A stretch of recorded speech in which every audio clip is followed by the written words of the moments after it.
Sud Radio, l'invité politique, Jean-Jacques Bourdin. Bonjour à toutes et à tous. Vous voulez savoir? Alors parlons vrai avec Manuel Valls, ancien Premier ministre. Manuel Valls, bonjour. Bonjour Jean-Jacques Bourdin. Pas trop déçu ce matin? De la défaite du Barça. Oh, pas de provocation sitôt oui. le matin. Non, oui. sur 2 matchs, aller-retour, on voit quand même la différence entre les équipes. Bon. Et ce joueur extraordinaire qu'est Mbappé. 100 jours les JO. Vous réjouissez parce que j'entends ici et là des commentaires attristants, des commentaires de pessimisme, de morosité autour de ces Jeux Olympiques. Vous vous réjouissez? Oui, parce que cela fait 100 ans, enfin moi j'y étais pas, vous non plus, que nous n'avons pas pu accueillir des Jeux Olympiques. Nous avons échoué à l'occasion de candidatures. Nous avons eu enfin ces Jeux Olympiques avec le président Hollande, nous avons vraiment voulu, à l'époque, nous les avons. C'est un rendez-vous sportif et culturel et sociétal, je ne sais pas comment l'appeler, mais c'est d'abord un rendez-vous sportif unique. Il y a des pays qui nous envient, et nous sommes moroses, nous sommes inquiets, nous sommes pessimistes, nous sommes grognons. Donc non, moi je me réjouis et j'espère que ça sera un grand événement populaire et qui montrera aussi notre savoir-faire, la beauté de nos paysages, Paris qui est la plus belle ville du monde. Donc tout de même, arrêtons un peu de nous faire mal. Nous n'avons pas tellement d'occasion de nous réjouir. Ah ben tiens, je vais y revenir. Non, pas tellement d'occasion de nous réjouir. Il y a de la morosité dans ce pays et dans le monde aujourd'hui avec un désordre. On va parler de tout cela, mais je voudrais commencer sur la liberté d'expression. Il y a 2 faits. Aujourd'hui, Éric Zemmour, Viktor Orban, Premier ministre hongrois, qui devait tenir une conférence à Bruxelles. Le maire l'a interdite pour garantir la sécurité publique. Et d'un autre côté, nous avons Jean-Luc Mélenchon, qui est en meeting à Roubaix ce soir, qui sera demain à Lille. Jean-Luc Mélenchon, qui va tenir meeting pour soutenir la Palestine. J'entends d'un côté certains dire il ne faut pas interdire le meeting de Zemmour, et de l'autre certains dire il ne faut pas interdire le meeting de Jean-Luc Mélenchon. Vous êtes d'accord? Il ne faut pas interdire, rien interdire. La liberté d'expression doit vivre. Il faut interdire quand il y a un risque sérieux de trouble à l'ordre public, ou quand on sait que des propos racistes, antisémites vont être prononcés. C'est pour cela qu'il y a déjà quelques années, j'avais réussi à faire interdire les spectacles, les meetings antisémites de Dieudonné. Mais là, nous n'en sommes pas là. Moi, je pense que les idées, elles se combattent. Les idées d'Éric Zemmour ou de Viktor Orban, les prises de position insupportables de Jean-Luc Mélenchon, mais elles se combattent. Elles se combattent sur le terrain. Donc on autorise. On n'a pas à interdire, ni à supprimer des meetings. On ne peut pas les interdire parce qu'on serait en désaccord avec une expression politique. Nous sommes en plus dans cette campagne des européennes. Sur tous les pays de l'Union européenne, il y a un combat politique à mener, me semble-t-il, des sujets qui concernent l'avenir de notre continent, mais c'est par le combat politique, l'échange, la confrontation que l'on réussit à convaincre les électeurs. Sinon, d'ailleurs, on risque de victimiser, comme on dit aujourd'hui, ceux qui se voient interdire cette expression. Pour ce qui concerne, je crois, la France insoumise, la question se pose pour ce qui concerne les universités. Les universités, Mais moi, je pense qu'il faut occuper cet espace qui est en train de verser pour un certain nombre d'universités, pas toutes fort heureusement, dans ce qu'on appelle le wokisme, la cancel culture, une forme aussi on cherche à interdire des expressions, des étudiants même, parce qu'ils seraient juifs ou sionistes, d'entrer dans des amphithéâtres. Non, l'interdiction, elle est insupportable dans un pays ou sur un continent qui se revendique à juste titre comme l'alliance de la culture et de la liberté. On laisse la liberté d'expression vivre. Vivre. Nous ne nous rendons pas compte souvent de la chance que nous avons en Europe. Qui est, bien sûr, avec beaucoup de problèmes pour les Français, comme pour les Européens, de pouvoir d'achat, d'inflation, d'insécurité, de crainte pour l'avenir. Mais nous sommes cette alliance unique de l'économie de marché avec l'État social, avec l'État-providence, même s'il faut le réformer, de la culture, mais surtout de la liberté, de l'État de droit, de la séparation des pouvoirs, de la possibilité de s'exprimer, de l'égalité entre les hommes et les femmes, du respect de l'être humain, tout simplement. Donc, cette liberté, qui est revendiquée par tellement de peuples sur d'autres continents, c'est un bien précieux et fragile. Donc, il faut faire très attention. Oui, Manuel Valls, c'est un bien précieux et fragile. Mais notre démocratie est de moins en moins attrayante. Pourquoi, selon vous? Pourquoi est-elle de moins en moins attrayante? Parce que nous avons perdu, enfin il faudrait là beaucoup de temps, mais nous avons sans doute... très, très intéressant. Oui, mais nous avons perdu sans doute la part du tragique dans notre histoire. C'est la résultante d'une bonne chose, c'est-à-dire que l'Europe notamment, mais c'est vrai pour les États-Unis aussi, connaissent depuis 70 ans la paix. Donc nous, et la démocratie. L'Espagne, le Portugal et la Grèce sont sortis des dictatures au milieu des années 70. Les pays qui étaient soumis au totalitarisme communiste nous ont rejoints à la fin des années 90 et au début de ce siècle. Mais c'est un bien précieux, mais nous l'avons oublié. Et donc il y a cette part aussi de mémoire. Et puis parce que sans doute les politiques, et j'y prends ma part comme tous les autres, nous n'avons pas été à la hauteur des attentes des peuples. Donc il y a une mise en cause de la démocratie, mais la question que je pose, c'est quoi l'alternative à la démocratie? C'est quoi? Ce sont les régimes iraniens, russes, c'est une mise en cause des libertés fondamentales, nous venons d'en parler.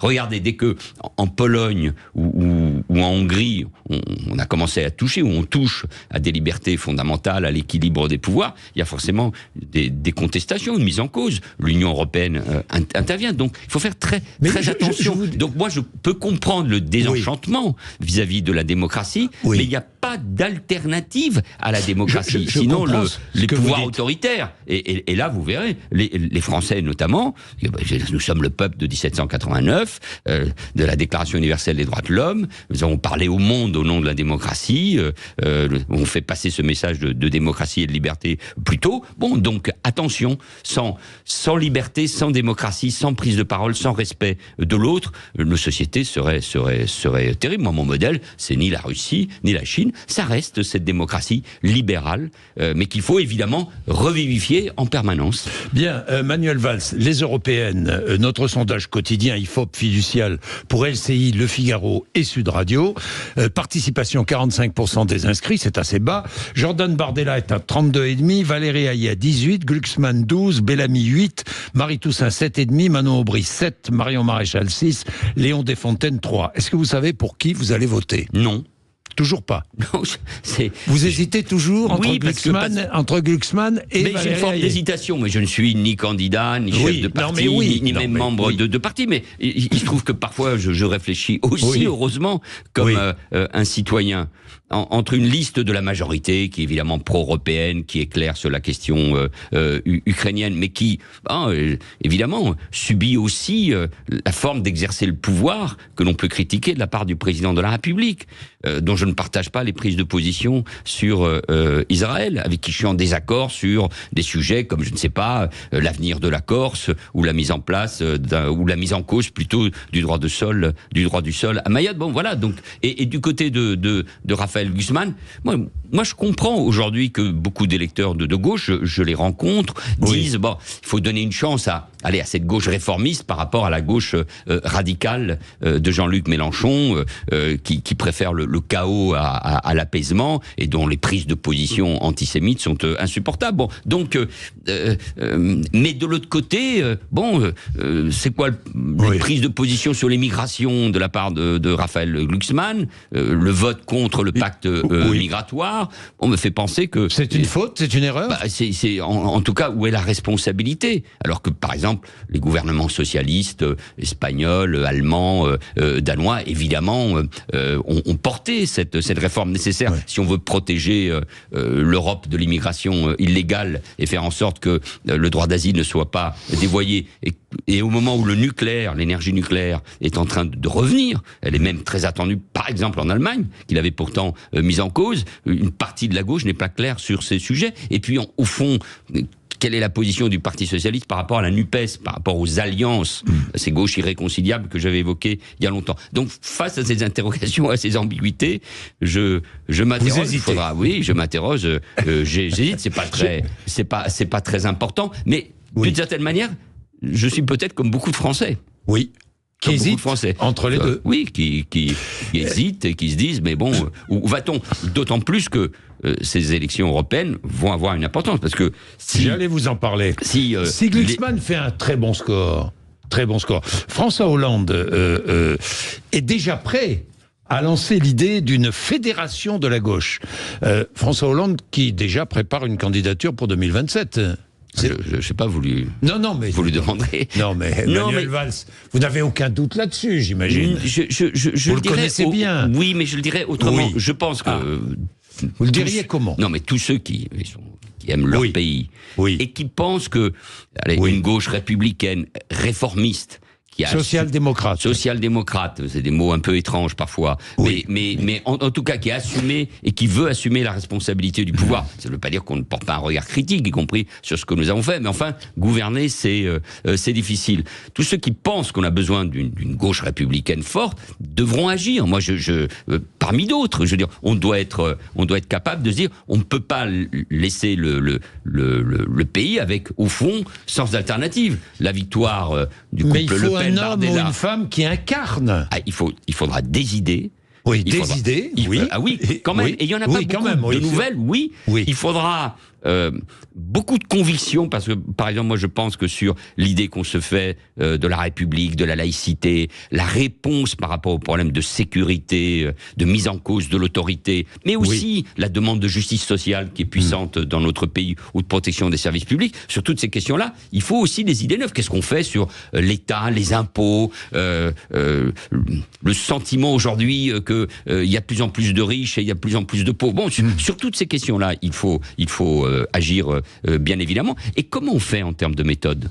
Comment on arrive à rassembler, à recréer les conditions d'une forme d'espérance à travers la gauche républicaine, mais à condition que celle-ci soit claire sur les idées, soit claire aussi sur les alliances. Donc, la question de la méthode, c'est peut-être un peu ésotérique, un peu absurde par rapport à nos auditeurs, mais elle va être très, très importante, parce que face à une droite nationaliste, une extrême droite, un RN très puissant, pas seulement dans les sondages, mais comme ça, mais dans toutes les couches de la société, qui est en train de muter. Je veux dire, moi j'ai débattu il y a quelques jours avec Jordan Bardella. Bon, donc il faut débattre du fond, faut pas uniquement être dans une accusation morale. Il faut débattre du fond, de leur position sur l'Europe, de leur projet économique qui est une absurdité pour le pays, sur la situation internationale, sur les vraies solutions pour le pays. Bon, mais face à cela, il va falloir une méthode. Il faut pas. Est-ce que vous pensez que la gauche peut revenir au pouvoir ?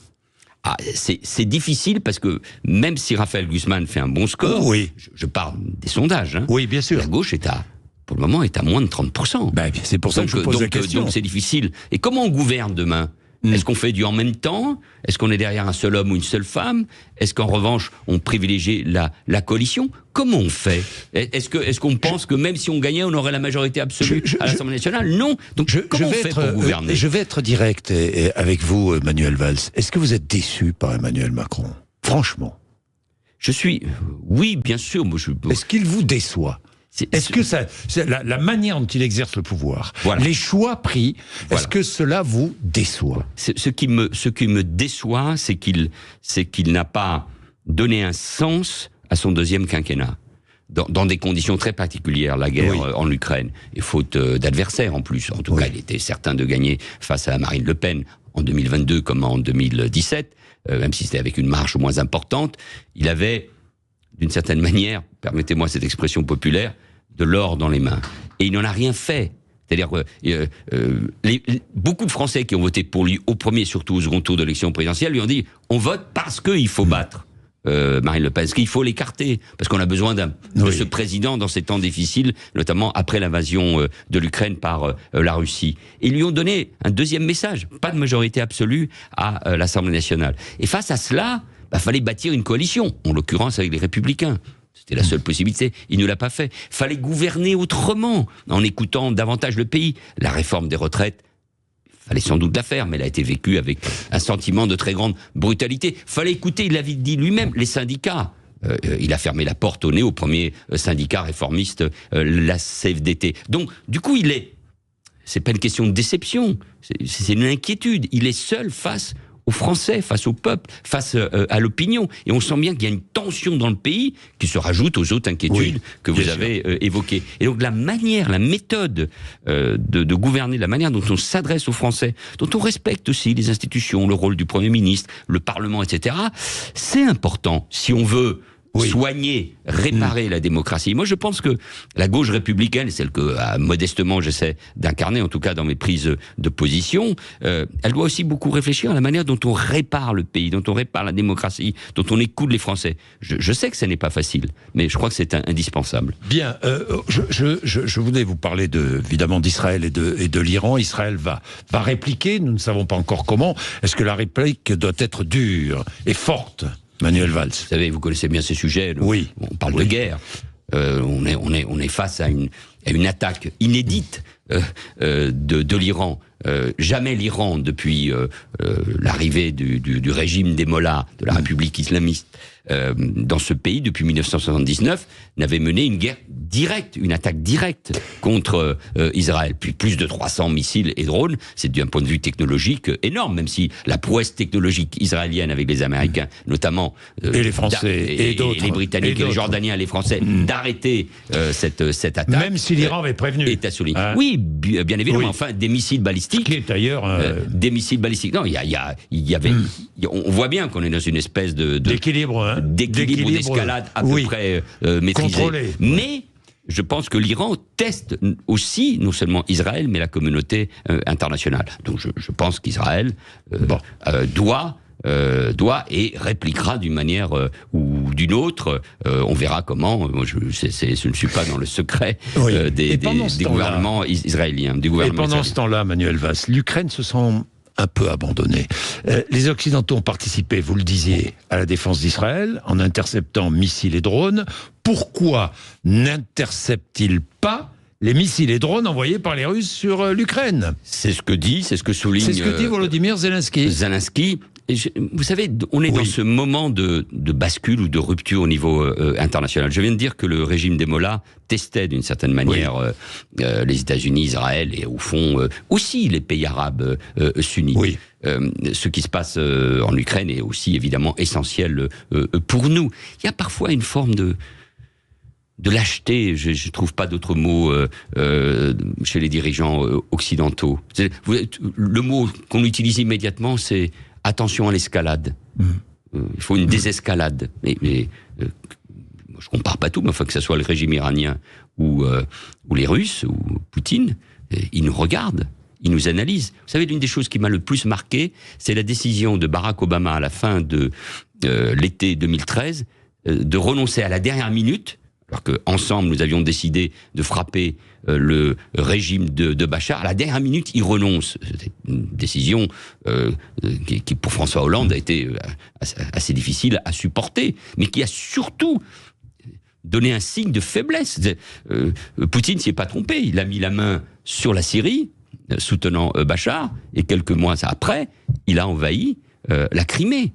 Bon, donc, et sans aucune véritable réaction. Ça veut dire que nous, Occidentaux, nous devrions intercepter, aider l'Ukraine en tout cas, il y a aller plus loin que l'envoi de quelques missiles. Nous ne pouvons pas laisser tomber l'Ukraine. Parce que si demain, Poutine décide de foncer vers Odessa, grande ville du sud de l'Ukraine, ou vers la Moldavie, là où il y a des russophones, ou de tester notre capacité de résistance en provoquant des tensions avec les pays baltes.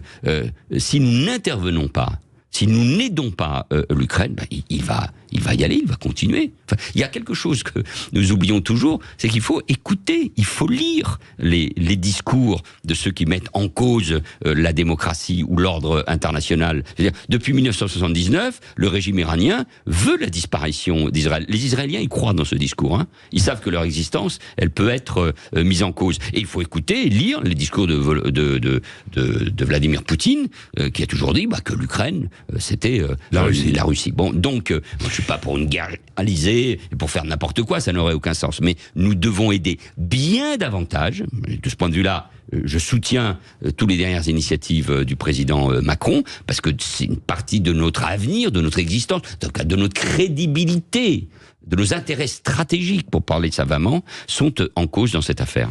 J'ai une dernière question sur la situation en France, avec plusieurs faits divers qui ont illustré des dérives islamistes ces dernières semaines.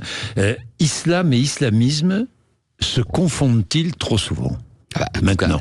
L'islamisme vise l'islam. D'abord. Oui, parce que... C'est là où il y a une évolution.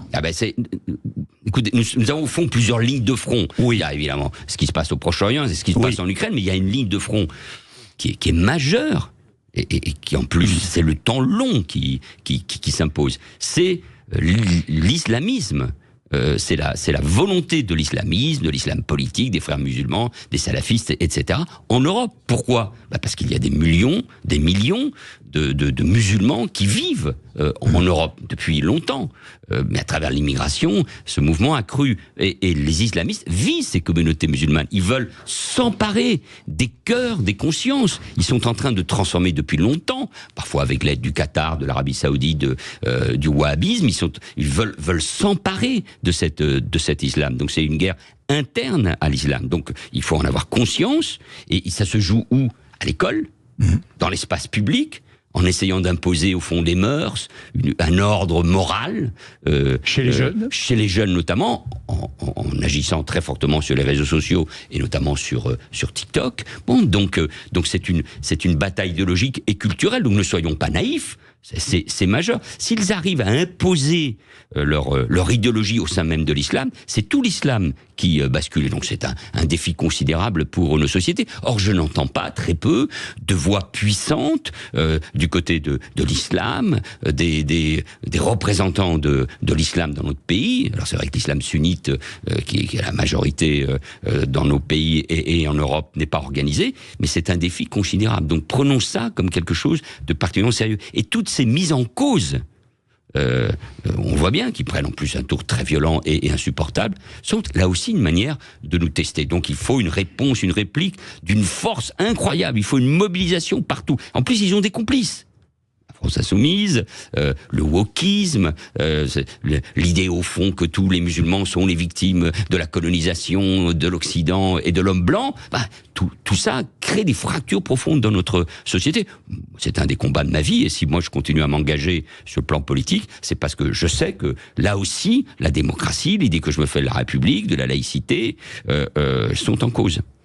Merci Manuel Valls d'être venu nous voir ce matin sur l'antenne de Sud Radio, 0826 300 300. Vous réagissez à ce que vous venez d'entendre, évidemment. Entre 9h et 9h30, nous avons besoin de vous, nous avons besoin de connaître, de savoir ce que vous vivez. À tout de suite.